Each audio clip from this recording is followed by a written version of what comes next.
Good afternoon, ladies and gentlemen. This is Bill Clifford, President and CEO of the World Affairs Councils of America in Washington, D.C. And I'm pleased today to introduce a new program of WACA, which we hope to hold on a regular basis. It's called Embassy Row Live. It will be a speaker series featuring ambassadors and diplomats and dignitaries from around the globe to bring you diplomacy direct to you so that you can interact with these thoughtful leaders on foreign affairs and global issues. Today is our inaugural event, and we're so pleased to bring you Serdar Kılıç, Ambassador of the Republic of Turkey to the United States. The challenges within Turkey's external relations are as serious as they are numerous, and in so many ways, they are closely connected with American interests and policies.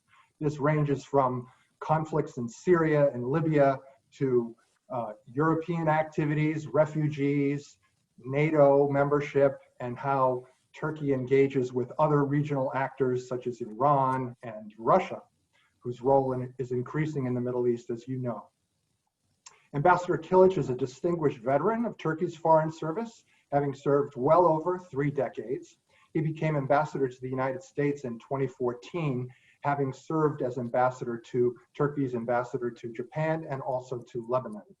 In the Ministry of Foreign Affairs, which he joined in 1984, he has had a fantastic career that has resulted in positions such as Deputy General Director. He led the Deputy General Directorate of NATO and Euro-Atlantic and Defense Affairs, headed the Department of the Balkans and Central Europe, and led the Gulf and Muslim Countries Department.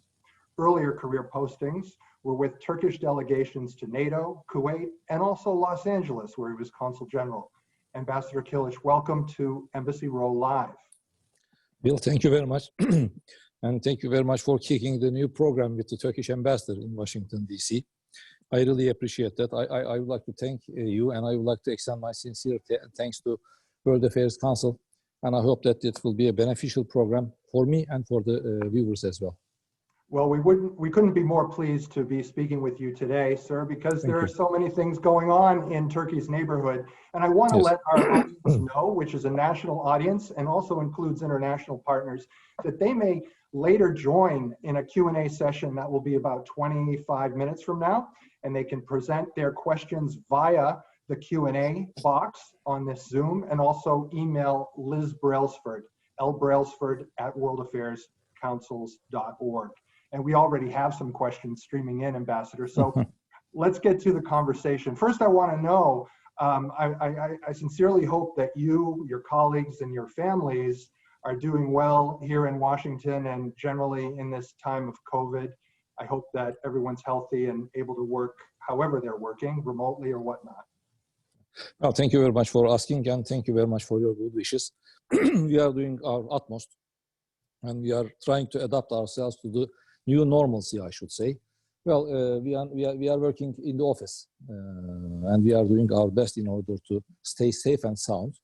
So far, thank God, we had a couple of problems in the embassy as far as testing positive, but we overcome those problems. They were not serious. Turkish-American relations are too far important to stay away from the office nowadays. So we are trying to do our utmost to stay in the office, to stay safe and to stay sound. Thank you very much for asking. Very good. So glad to hear that. You know, before we come to U.S.-Turkish relations, which is at the heart of your mission, I do want to go to the headlines where we're seeing a very serious eruption of conflict in the region nearby you between Armenia and Azerbaijan in the enclave known as Nagorno-Karabakh.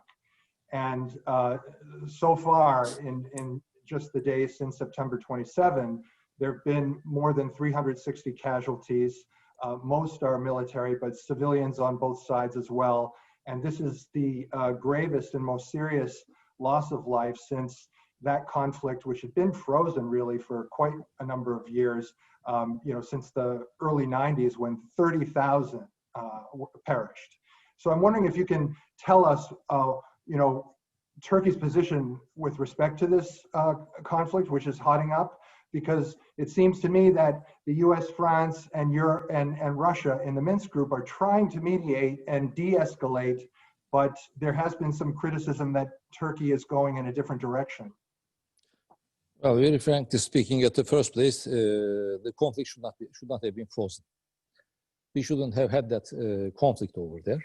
And if Armenia acted in line with the United Nations resolutions, the General Assembly resolutions, 4 of them for that matter, asking for immediate total withdrawal and full withdrawal of Armenian forces from the occupied Armenian territory, Azerbaijani territories, and those territories have been under Armenian occupation. 20% of Azerbaijani territories are under occupation of Armenia.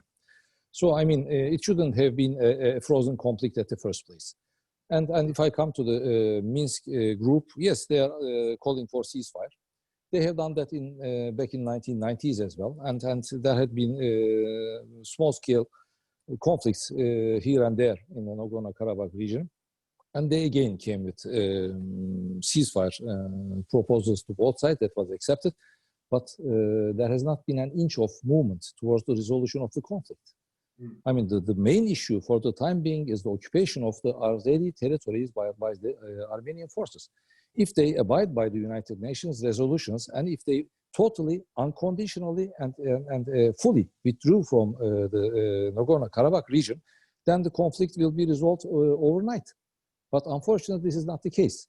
There have been some involvements, outside involvements, that prevented the resolution of the conflict so far. As a neighboring country, of course, we are concerned with the developments in our region, but on the other hand, we understand the root causes, and I hope that those root causes are going to be taken into due account by all the parties, not only by the co-chairs of the Minsk group, because they couldn't be able to perform their duties, or they couldn't be able to produce the outcome that we have been expecting from them since 30 years now. So maybe we should work on the modalities, the working modalities of the Minsk group, or we should assign new new members, new co-chairs that are going to have a broader vision of how we can bring about a solution to the conflict, a new constructive approach maybe. But for the time being, unfortunately, the occupation still continues on, and we are faced with this problem since 30 years now. It seems that, yes, I was going to say, it seems that the Minsk group has been able in the past to negotiate ceasefires, but the territorial disputes that you mentioned have not been resolved. Well, if you are going to take care of the problem, you shouldn't concentrate on killing the mosquitoes. You should dry the swamp. As long as the Azeri territories, Azerbaijani territories are occupied, illegally occupied, despite United Nations resolutions, that area is going to be a hot spot. And there are going to be conflicts. Even if the ceasefire is accepted by the parties now, you cannot guarantee that 3 months later, a year later, another conflict is going to erupt. Maybe more bloody than the one we are conquering. Yeah, that's certainly true of many conflicts in the area. And you know, I wonder to what extent, when you talk of modalities, are you seeking to have Turkey have a mediating role here? Well, I mean, why not? Why not? We are going to be as neutral as possible. We have cultural and historical relations with Azerbaijan as well, but we have regional experience and expertise, and we have displayed our capabilities in that regard in various parts of the region and globally, for that matter. So why not? I mean, you can rest assured that we will be at least as impartial as France. I think that the nut of the problem here is that under international law, the territory does belong to Azerbaijan. However, of the 150,000 people who live there, 95% roughly are Armenian, ethnic Armenian, and there seems to be a need to, I understand that you have mentioned and others have mentioned that, you know, if the Armenians leave, then it's over. But I think obviously it's complicated by the fact that both sides have to give something. And I don't know that the talks in Geneva today or Moscow on Monday are going to get to the heart of that matter. I think right now the question is de-escalation, and are all the actors, including Turkey, who which has been criticized for encouraging or paying for Syrian mercenaries to be part of this conflict. The worst possible thing, it seems to me, is that this becomes, internationalized, and you're involved on the opposite side of Russia, France you mentioned, and it escalates rather than de-escalates. Well, first, thank you very much. I think I have to set the record straight as far as a couple of points that you have made. It will be unjust and unfair if you take into account the existing population or demographics in Nagorno-Karabakh region. Let's go back to 1990s. What was the population? I mean, after the illegal occupation of Nagorno-Karabakh by Azerbaijan, there are over 1 million people internally displaced, Azerbaijanis. They escaped from the Nagorno-Karabakh region, so they changed the demographics. Also, in Nagorno-Karabakh region, there are Armenians that were brought from Lebanon and other parts of the Middle East as well and resettled in Nagorno-Karabakh. So, I mean, the demography has been changed. So, if you are going to make a point in that regard, we shouldn't take into account the present situation. We should walk back, turn the clock back to 1990s, and we should base our arguments on the figures that we are going to be encountered at that time. And with regard to mercenaries, I can assure you that Turkey is not sending or funding any mercenaries to Azerbaijan, and it will not be fair to say that Azerbaijanis are accepting Syrian mercenaries because they don't need it. They have enough strength, they have enough manpower, and their army is strong enough that will not require additional 1,000, 2,000, however, whatever, Syrian mercenaries in Azerbaijan or in Nagorno-Karabakh. But on the other hand, there are credible reports that Armenia is bringing PKK terrorists from northern Iraq to Azerbaijan, to the Nagorno-Karabakh region, to fight alongside the Armenian forces in Nagorno-Karabakh. So this is a claim forwarded by the Armenians in order to cover up their illegal recruiting of or bringing of PKK terrorists into the Nagorno-Karabakh region to fight alongside with them. And also they are claiming that their fighters are or aircraft are down by the Turkish F-16s. We don't have F-16s in Nagorno-Karabakh region or Azerbaijan for that matter. We don't have our aircraft deployed in Azerbaijan. On the other hand, they say that, even Azerbaijan Prime Minister claimed that Turkish forces are conducting ethnic cleansing and massacres in Azerbaijan. We don't have a single Turkish troop, Turkish soldier in Nagorno-Karabakh or Azerbaijan. So, without having your forces present over there, how can you commit massacres or ethnic cleansing? These are the misinformation campaign launched by the Armenian side in order to cover up their mistakes in that region. And they are shelling civilian areas since almost 5 days now. Heavy shelling, civilian areas. There are no military positions in the areas that they shell. They are trying to demoralize the Azerbaijani people by shelling the cities.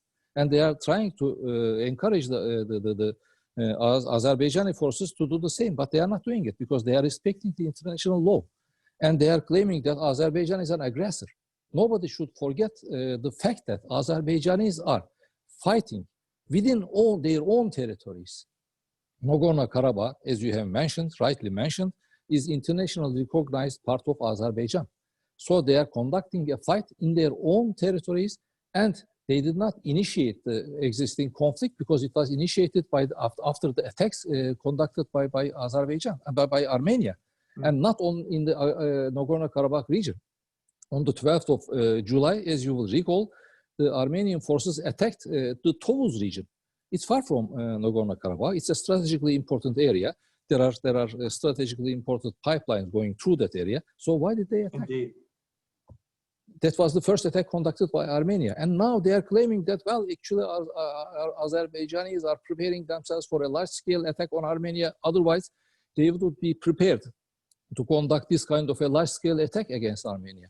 But they were prepared because they were attacked on the 12th of September. And when they were attacked again on the 27th of September, they were ready to take action in terms of self-defense. That's what's happening in that area. Thank you for clarifying that and providing such detail. That's very helpful. Turning to something that seems a little bit more positive, at least in news that's out today, the Turkish and Greek foreign ministers agreed on confidence building measures and plan to hold bilateral exploratory talks after weeks of tensions that included having Secretary of State Pompeo visit Greece over the dispute over maritime rights in the Eastern Mediterranean. Can you talk about what's coming out, or what you expect to be the result of these talks, and perhaps preface that with how you see the stakes in that region, in that Eastern Mediterranean? We are going to actually restart the exploratory talks. It was unfortunately cut off because of the Greeks asked for that some years ago. But thank God now the environment is fertile and we are going to restart the exploratory talks. But if we try to confine the exploratory talks to only one issue, as has been mentioned by the European Union decision, that will be counterproductive. In the past, the track record shows that we have dealt with all the problems pertaining to the Aegean, Eastern Mediterranean, all bilateral problems in the exploratory talks. And in order to supplement the exploratory talks, we also worked on confidence building measures. If we can achieve the same understanding for the exploratory talks, and if we can adopt certain confidence building measures, if we have the determination, if both sides have the determination to solve the problems in a peaceful manner, I'm sure that we can find a solution. But we should be fair.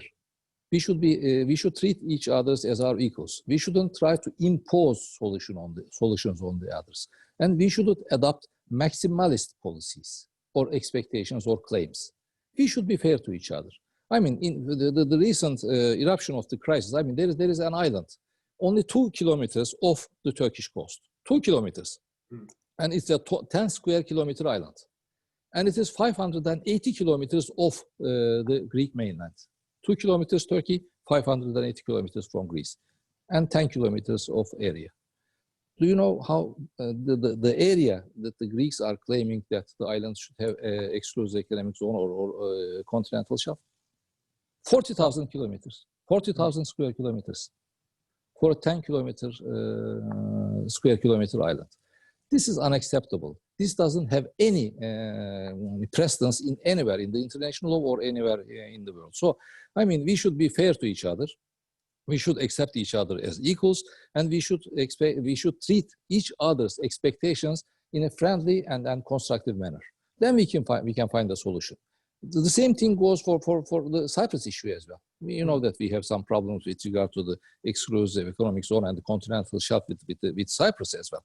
We are the issues in that region has two dimensions. One, we are trying to defend Turkey's rights in the region, and on the other hand, we are also trying to defend rights of the Turkish Republic of Northern Cyprus. We are a guarantor country for Cyprus, as you know. So, I mean, if the Greeks accept the Turkish Republic of Northern Cyprus or the Greek Cypriots, the Turkish Cypriots on the island as their equals, and if they accept their proposals for the equal sharing of the hydrocarbons of the island, which belongs to the owners of the island, that are the two communities living on the island itself, then we are not going to have any problem. But this is the problem. Cyprus is established in 1960 after the London and Zurich agreements, and those agreements treated the parties on the island, the Turkish and the Greeks, on an equal footing. But starting from 1963, the Greeks on the island decided not to give equal rights to the Turks.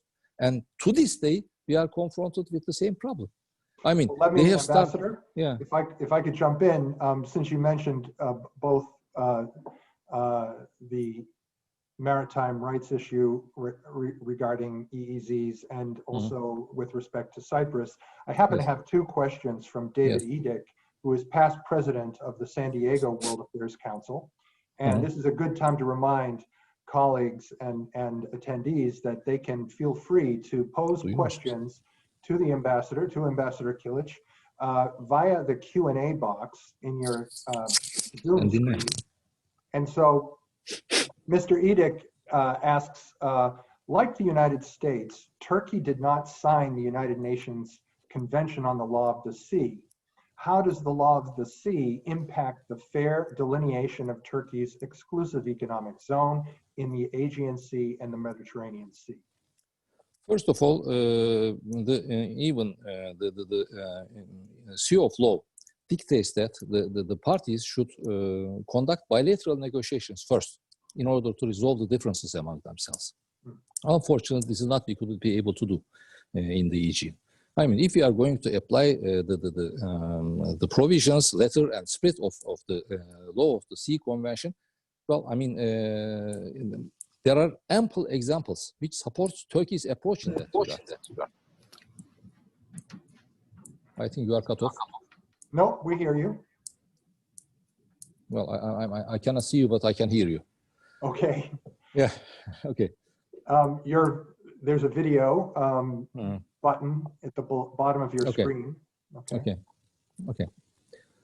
So, I mean, you shouldn't seek every solution within the documents conducted with the participation of 100 countries, 24 countries, whatever the number is. You have to negotiate. If there are problems pertaining to certain issues between the two countries, like a sea, like the Aegean or Eastern Mediterranean, there are several countries involved over there, then you should be discussing those issues among yourselves first. This is one of the reasons why we are having the exploratory talks. We are going to take the issue up during the exploratory talks, and we are going to exchange views in that regard. And I hope that at the end of the day, we are going to be able to agree to a solution which will satisfy both sides. I mean, the rule of the compromise is making everybody equally unhappy. You cannot expect all your views and expectations be accepted by your counterpart. But if you are an honest broker, if you have good intentions in engaging in negotiations with your counterpart, at the end of the day, and also if you display the determination to solve those problems, which will be beneficial to both countries and to the regional peace and security for that matter, I'm confident that we can be able to reach a resolution at the end of the day. And taking that line that you just mentioned about feeling uncomfortable and a compromise, when you look at Cyprus, which factually remains a divided island, from Turkey's perspective, what might a successful path to reunification of the island look like? In other words, what uncomfortable pain is Turkey and Greece likely to bear to make that happen? Or can it? If I mean, the island belongs to two communities living on that island. The Turkish Cypriots and the Greeks living on the island. If the Greek Cypriots act in line with the spirit that enabled the signature of 1960 agreements, then we are not going to have any problems. If they accept the Turkish Cypriots, co-owners of the island, as their equals, if they share rights pertaining to the administration of the island, and if they treat the Turkish Cypriots equally as far as the utilization of the hydrocarbons surrounding the island, there will not be a problem. But unfortunately, during the Annan Plan, it was very carefully, and the plan which was drafted with the able leadership of the UN Secretary General. And it was brought to referenda in both parts on the island, north and south. It was accepted. A great majority of the Turkish Cypriots accepted the plan, and the majority of the Greek Cypriot side rejected that plan. And even the leadership in the Greek Cypriot side actually campaigned for the rejection of the plan by the Greek Cypriots. But at the end of the day, what happened? The Greek Cypriot side is accepted as a member to the European Union. That was the end of the story in that regard. I mean, they were unfortunately rewarded by rejecting the plan. Before becoming a member to the European Union, it's the rule of the country, it's the acquis of the European Union. You should resolve all your problems with the neighboring countries, border problems or whatever. But they accepted a divided island without resolution of the Cyprus problem to the European Union. So the Greeks lost their incentive to find a solution. We have engaged in several rounds of negotiations, the last one in Crans-Montana. The very last day, the Greek Cypriots walked out of the room. And we were so close to an agreement, but they walked out of the room because they do not want to grant the equal status to the co-owners of the island, the Turks. And if it is going to be the driving factor during the negotiations in the minds of the Greek Cypriots or the Greek Cypriot leadership, we are going to live with the Cyprus problem for the next 100 years. Or we are going to find another solution, even two-state solution maybe. So we shouldn't exclude all of these.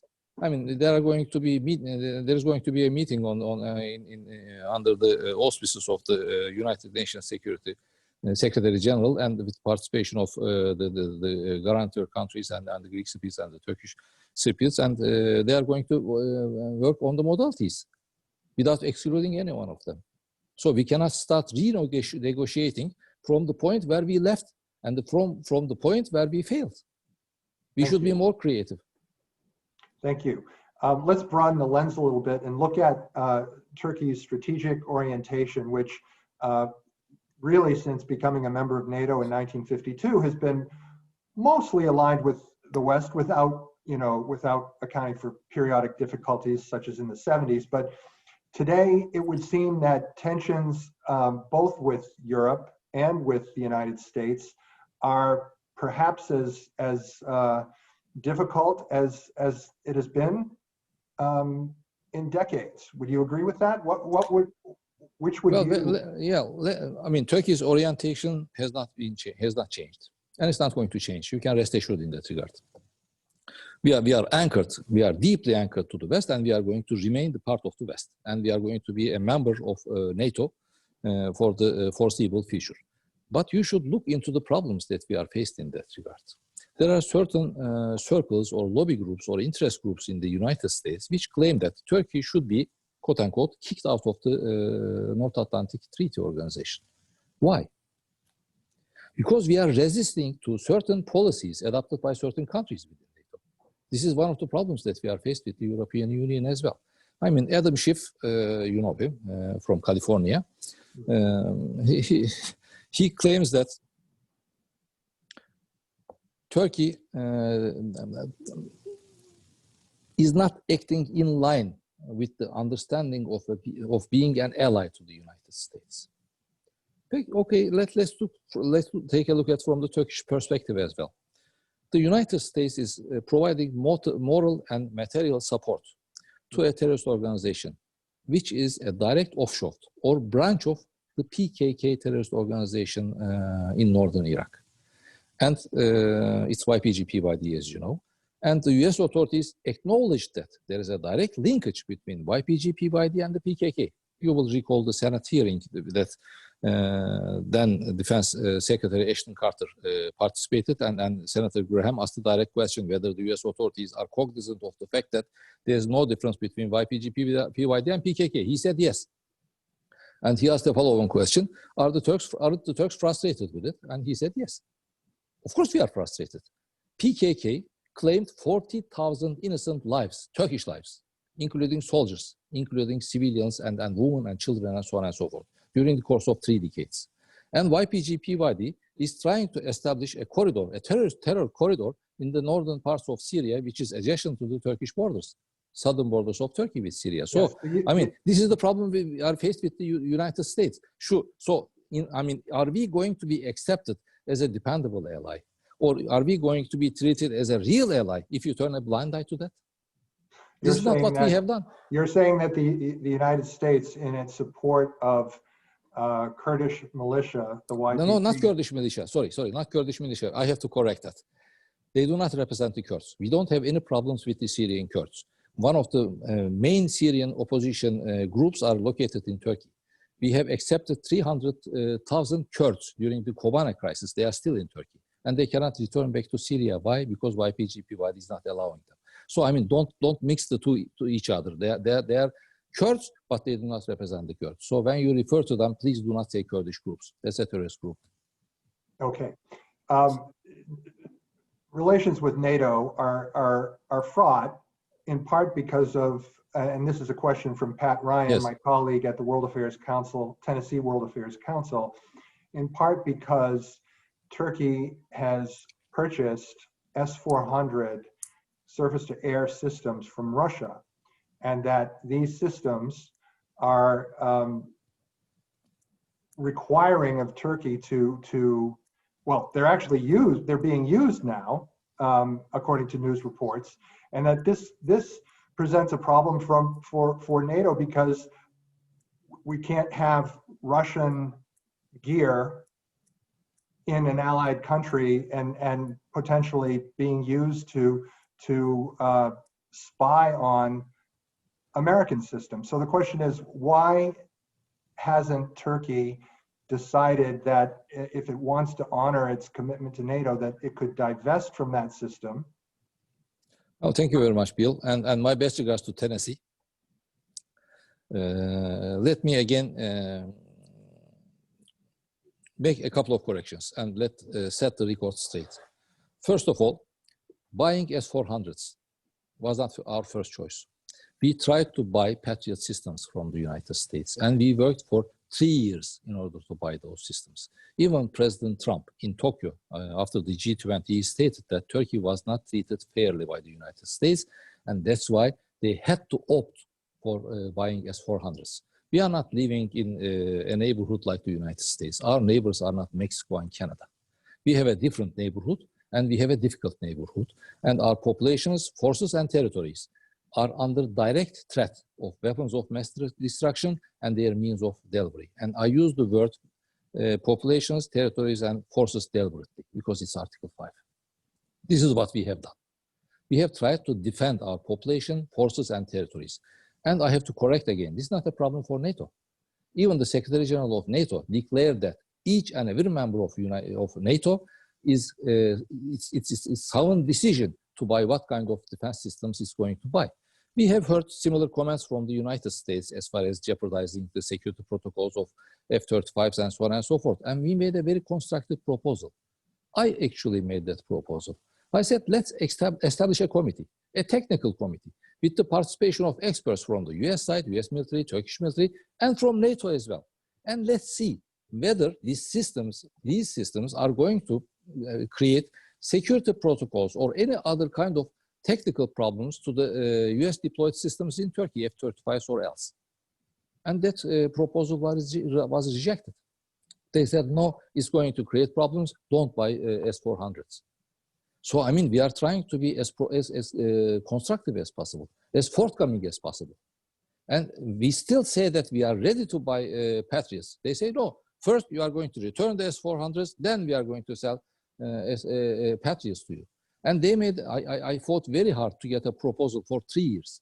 And after 3 years, I got proposals from the US side for Patriots. I mean, we were treated as just as an ordinary customer, not as an ally.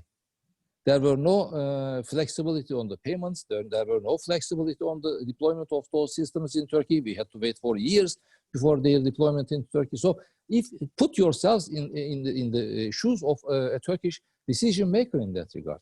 Your populations, territory, and forces are endangered by the widespread weapons of mass destruction abundant in your region.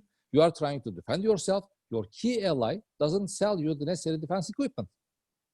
And well, you now have you know, an unusual bit of bipartisanship in the Senate with Chris Van Hollen, the Maryland Democrat. I know. Jim, well, my colleagues might know, and this is just fresh, and Jim Lankford, you know, a Republican from Oklahoma, I have seen the letter. I have seen the letter. You've seen the letter to Mike Pompeo saying that, well, has Turkey actually used the S-400s to track U.S.-made F-16s in the Eastern Mediterranean? I mean, can you believe that?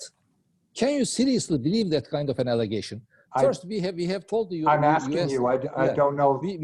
I mean, the deployment of, we told them that if we deploy and if we activate the S-400s, they are going to be deployed in a totally different area in Turkey than the deployed F-35s of the United States. They are not going to interact.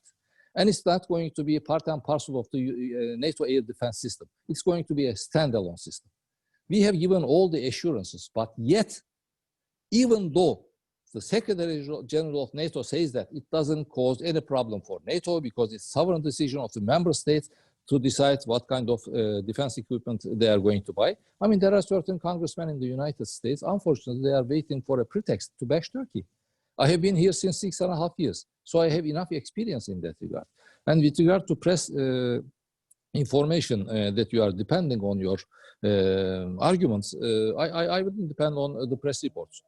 I have my lessons learned in that regard during my 6.5 years posting in the United States. So I will look into whether they are reflecting the realities or they are passing by their illusions through their newspapers or media outlets, with due respect. Well, journalists can always revise as well and print factual changes. Since you have seen 6.5 years of policy and strategy in the United States up close, I wonder how you would sort of assess whether the America First under the Trump administration has created opportunities for countries like Turkey, as the world order has shifted, that have been positive for you, for the country of Turkey. Has it been better to have the unpredictability, let's say, of President Trump, which you've seen, than what was really the culmination of 70 years of pretty consistent U.S. foreign policy? I wouldn't speculate on U.S. domestic politics. I mean, I hope you are going to understand me in that regard. I'm an ambassador. I'm a guest in this country, so I will just watch and report the domestic developments, but I don't have any intention to walking into discussions in that regard. But I can assure you with one thing. Whoever sits in the White House, whoever wins the elections, or whoever is going to win the next 100 elections in the United States, it is my firm belief that Turkish-US alliance relationship was important, is important, and is going to be important in the future as well. They are as relevant as ever. If anyone sitting in the White House, or for that matter, if I were sitting in the US Congress in the shoes of a congressman or senator, I should think twice while attacking Turkey. If you promote or advance United Nations strategic objectives or interests in the region, you need credible allies. YPG-PYD, a direct offshoot of a terrorist organization which is recognized as such by the United States, yes, cannot be a partner to the United States. That was the mistake that the United States has done. They say that, well, we needed a partner on the ground and YPG-PYD was there. They assisted us in our fight against the Daesh. Well, you cannot conduct a fight, a successful fight against a terrorist organization by making use of another terrorist organization. Why didn't you make use of al-Nusra in your fight against Al-Qaeda in Afghanistan? Because it was not correct, it wouldn't be a principled approach. That was the mistake that has been done. And now with the support of the United States, YPG-PYD is controlling 30% of the country and Syria. And they are changing the demographics and they are trying to carve out a Marxist-Leninist state out of the Syria proper. So is it in line with the strategic objectives of the United States? It is not. So at the end of the day, even in perfect marriages, you encounter problems. But I mean, as allies, I hope that we are going to overcome the existing problems for the time being. And the key in that regard is empathy, coordination, consultation. If we That's can a very achieve good that, point. That's a very good point. And so I will ask the question, even though you said you won't comment on domestic politics, but in terms of empathy and those other qualities you just mentioned, in light of this question of how do you see Turkish relations changing should Joe Biden win the election? And I'd like to tack on to that question, because I think, for one thing, Biden is campaigning on empathy and he does have expertise in foreign policy. A year ago, were you on the phone call with President Erdogan and President Trump when Trump indicated that he would withdraw U.S. troops? I wish I was. I wish you were too. Yeah. This threw U.S. policy toward the Middle East in turmoil and must have been very jarring for all allies and partners, because after saying essentially to President Erdogan, you guys figure it out, we're coming home, he tweeted, and I have to read this, as I have stated strongly before, and just to reiterate, if Turkey does anything that in my great and unmatched wisdom I consider to be off limits, I will totally destroy and obliterate the economy of Turkey, parentheses, I've done that before. Did it happen? He Did we didn't take action? have to obliterate your economy, Well, no. we took action in northern Syria. I mean, look, if the life, security, and safety of your citizens, and if your country's territorial integrity is endangered by a terrorist group, you do not seek approval from any third party or any third country to take action. And this was what we have done.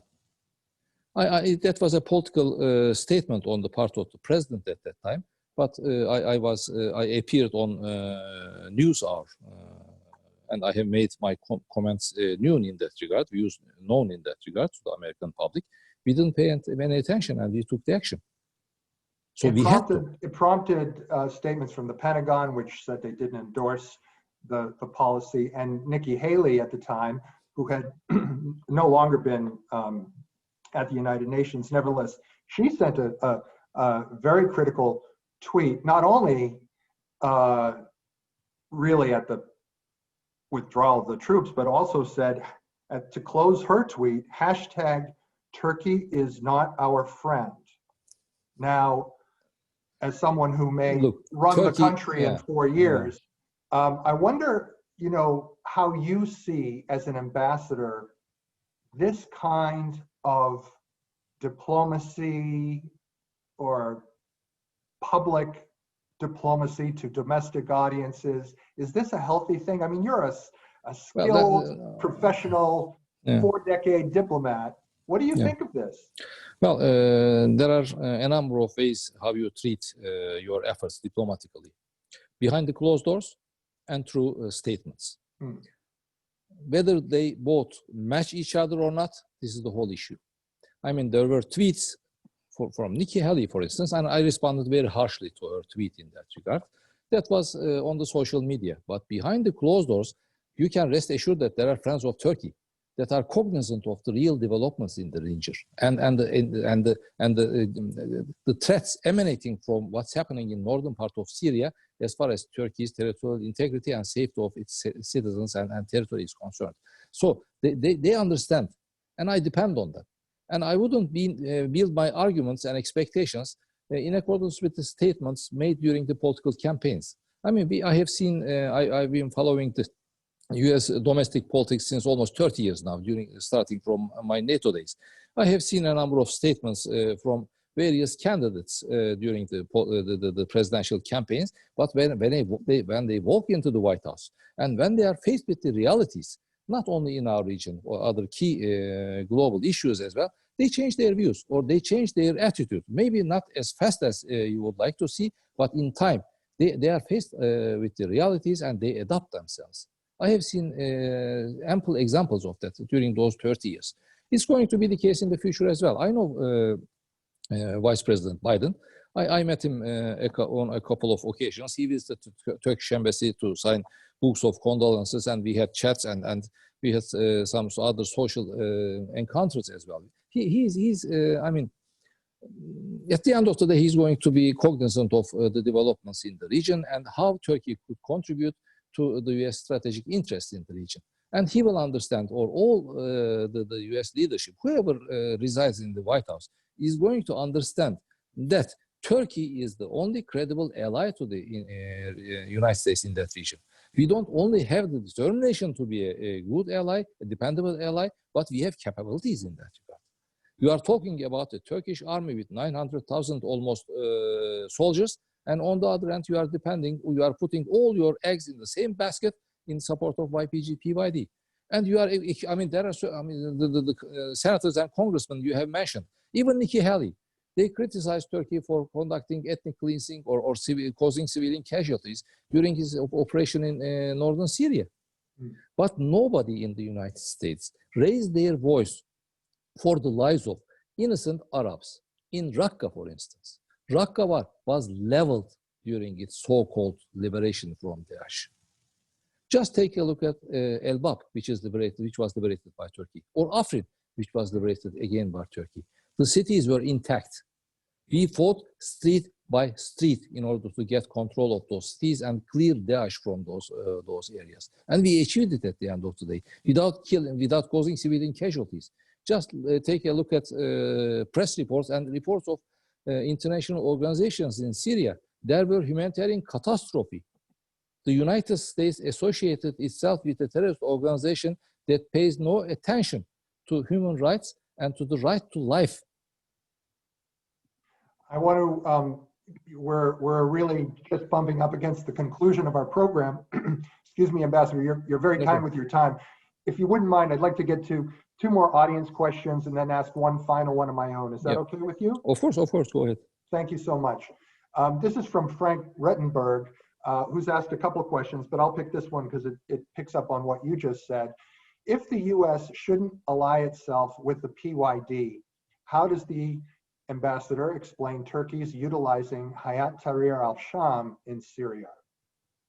Well, I mean, Turkey has defined and declared a number of terrorist organizations in Syria even before the United States. Nusra, for instance, Al-Qaeda, and Daesh. We declared them as terrorist organizations before the United States did, even. And we have deployed troops in Idlib, where the kind gentleman is referring to for the presence of Al-Tahrir al-Sham, Hayat al-Tahrir al-Sham. And we have deployed troops in Elbap and other parts of Syria. We are the only NATO ally, including United States, that has deployed combat troops on the ground to fight Daesh. So how can you imply that Turkey is siding with a terrorist organization, Tahrir al-Sham or anyone else? In Idlib area, if we did not deploy our troops heavily, and if we were not engaged in a real term fight against the terrorists and the regime forces in that region, there could have been another humanitarian catastrophe taking place in that region. There could have been more than 1 million additional refugees rushing to the Turkish border. We have lost 33 Turkish soldiers in order to defend that region and the civilians in that region. So we are not supporting any terrorist organization. And I strongly reject any kind of implication in that regard. I mean, we have killed more than 4,000 Daesh terrorists in Elbap, in Jarablus, in Dabık, which is of very sentimental importance to that terrorist organization. We have assumed our fair share in that regard. And if the United States did not cooperate or partner with YPG-PYD, we were ready to partner with the United States and engage in a meaningful fight against Daesh. I participated in a number of meetings in that regard. Our defense minister made a concrete proposal to then Defense Minister Mattis and before to Defense Secretary Ash Carter that we are ready to deploy as much troops as necessary in Syria in order to get rid of Daesh. But yet they decided and opted for partnering with a terrorist organization. I cannot come up with a logical explanation and answer to that choice. They say that it was the only choice for the United States. No, there was an ally eager and determined to participate in that fight against Daesh. The United States could have opted for Turkey, but yet the United States opted for YPG-PYD. And yet another point, it will be a miss if I did not mention that. I mean, people are questioning the credibility of Turkey as an ally. You know the terrorist coup attempt that took place on the 15th of July in Turkey, 2016. More than 251 civilians were killed and more than 2,000 people injured during that terrorist coup attempt. The Turkish people, they defended their democracy, they defended their leadership against that terrorist organization, the loyals of that terrorist organization, the soldiers and the army officers and the security officers. They lost their lives. But the leader of that terrorist organization, Fethullah Gülen, is living only 2 hours drive from Washington, D.C. freely. We have provided more than 85 boxes of documents and evidence, which clearly shows that he was leading the terrorist organization that organized the terrorist coup attempt in Turkey. And he was not even questioned even once by a prosecutor in the United States. So while questioning Turkey's credibility as an ally, please, I mean, this is why I emphasize the word empathy. Make an empathy. And put yourself in the shoes of an ordinary Turkish citizen and how he feels that this person is still residing in the United States freely without even question single time by a prosecutor, a public prosecutor. Thank you. Okay. This question comes from Don Sanford of the Peoria Area World Affairs Council in Illinois. Mr. Sanford says, in 2010, I received a briefing at the Turkish embassy in DC, and there was much pride in the good relations they had with all their neighbors. They mentioned Turkey as a nation of diplomats and diplomacy that can work with all parties in the region. What has happened in the last 10 years that Turkey has more serious problems with almost every neighbor? Well, not almost every neighbor. I mean, probably an exaggeration, but I believe so. I mean, we were not the reason of the Arab Spring, as they call it. Things have changed in Syria. We had excellent relationship with Syria, and we were at the point of lifting the borders between the two countries. We were trying to establish an economic zone, free economic zone between Turkey, Lebanon, and Syria. But the Arab Spring kicked in, and you know, the Syria has changed a lot. There were massacres in Syria, killing the innocent Syrian civilians, and we have 4 million Syrians in Turkey that we are taking care of out of Turkish taxpayers' money. We have spent more than 40 billion US dollars without substantial humanitarian international assistance. We are doing that. So, I mean, how could have we turned a blind eye to the humanitarian massacres, sufferings, tragedy taking place in Syria? Of course, we had strained relations with the Syrians. And in Iraq, we had some problems in the past because there was a prime minister in the country that unfortunately strained the relations with Turkey. So we had some problems in the past, but we have now excellent relations with Iraq. Iran, you have problems with Iran more than we do. I mean, we are trying to continue with good neighborhood relations with Iran, but you have imposed embargoes and so on and so forth on Iran. We tried our best in order to contribute on a meaningful sense to the resolution of the nuclear file, and I think it was much appreciated at that time by the US administration, and we still have still have serious problems with the Iranian administration. I mean, we are not on the same page on a number of regional and international issues, but yet we are trying to conduct good neighborhood relations with Russia. Well, we are on the same, US and Turkey are on the same side in supporting the government of national accord in Libya. Yes. But there has been a reaction toward Turkey in its driving the Libyan National Army led by Haftar towards Sirte, and Egypt has said that that's a red line that would result in conflict. And I think Turkey seems to be having a lot of problems with Sunni Arabs, and the Israel-UAE accord. Well, actually, well, a couple of countries, they have their own political motivations and their own concerns. I'm not going to go into details in that regard in an open session. I hope we are going to have a chance of drinking a cup of coffee in my office or in my residence, and we can walk into all the details in that regard. But don't forget the fact that Turkey's presence in Libya changed the balance in that country towards the internationally recognized party. Yes. Which is the National Accord government. And the United Nations asked the member countries to give concrete support to the legitimate government in the country. This has been what we were doing. So why are we criticized for doing that? Shahid Qadri has a question for you, Ambassador, and he says, you rightly mentioned about the failure to comply with, you mentioned the UN, so this is a good time to bring it up. You mentioned about the failure to comply with UN resolutions, and that was respect to Nagorno-Karabakh. But his question is whether the UN has the power and ability to implement its resolutions. If not, what should be the future option to implement justice in international disputes such as Nagorno-Karabakh, Palestine, Kashmir, and others, where these conflicts continue to pose danger for peace in the world and to civilians? Well, I would like to thank Mr. Shahid. This is a very important question. And this goes to the heart of the matter. And President Erdogan, time and again, stated that the world is bigger than 5. This is what he meant. The track record of the United Nations, starting from the Bosnian crisis, during the Syrian conflict, and in Libya, they are staying idle. The international security and order is in the erosion before the eyes of the members of the United Nations, and the United Nations cannot deliver. This should be changed. One of the 5 permanent members can stall the activities of the United Nations. This is unacceptable.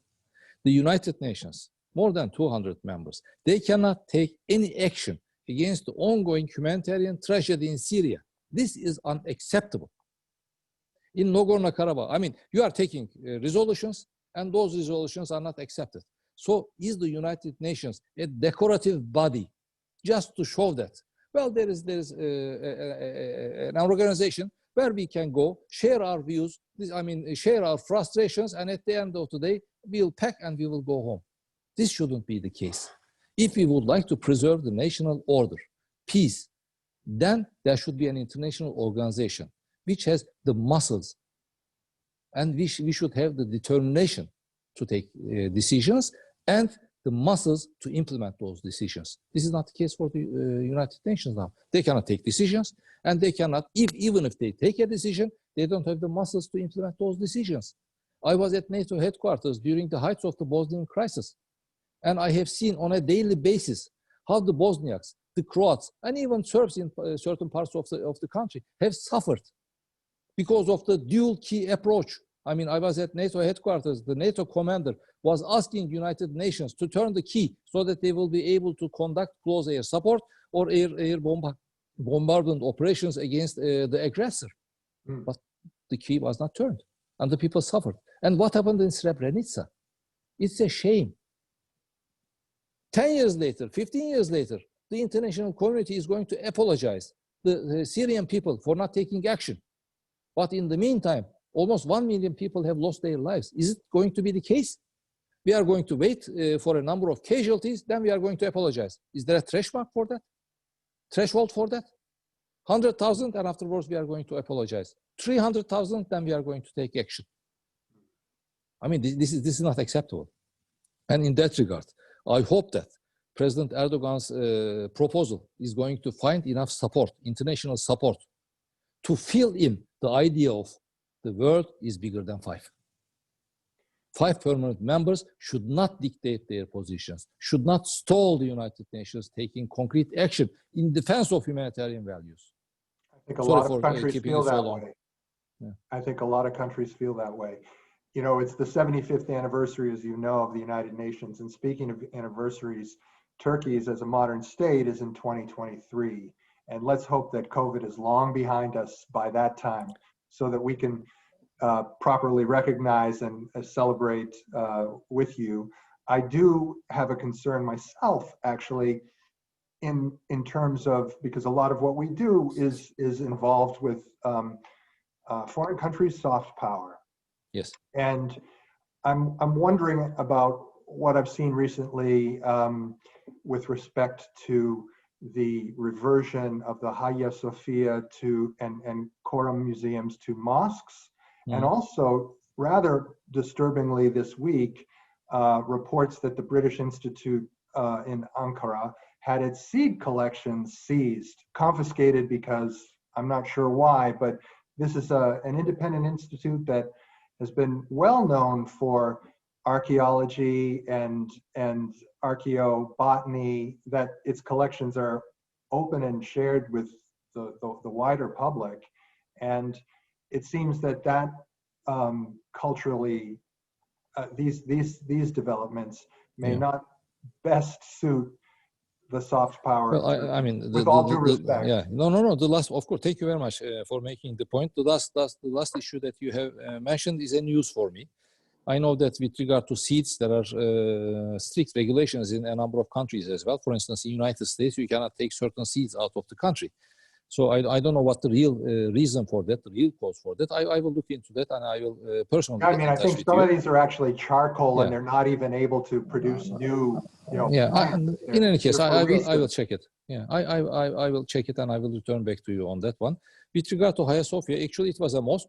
Then it was declared as a museum, and now it's again assumed its role as a mosque. But nothing has changed. So everyone, people's walks of life, or believers of every faith, can visit Hagia Sophia. It's not blocked. It's not limited to the excess of other believers of other faith. So I mean, nothing has changed actually. We have not changed the relics and so on and so forth in the Hagia Sophia Mosque. I mean, it's intact. If you have a chance, if you go to Turkey, you can visit Hagia Sophia and you can personally observe that nothing has changed in the country. Only during the prayer times, the certain pictures and so on and so forth, they were covered in accordance with the Islamic belief, but they were temporary coverings, and after the prayers is over, then it's lifted. So nothing has changed, and everyone, without any limitations, can visit and pray in the mosque, even the Christians and the Jews, whoever wants to go there.